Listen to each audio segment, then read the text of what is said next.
خیلی وقتی زندگی ما گره میخوره، مشکلی، حتی بیماری میشه با استغفار علاج کرد. خیلی وقتا بیماری میشه با استغفار علاج کرد، با صدقه علاج کرد. چقدر ما پول به دکتر میدیم که شفا پیدا بکنیم. یه مقدارش صدقه بدید تو سختی، وقتی بیمار میشی صدقه بدید.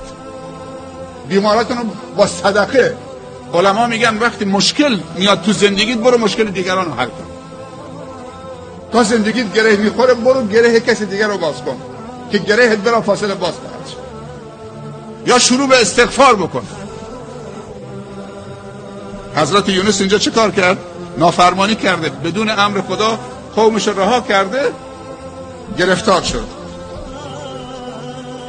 تو شکم نهنگ قرار گرفت، گفت لا اله الا انت. این قدم اول.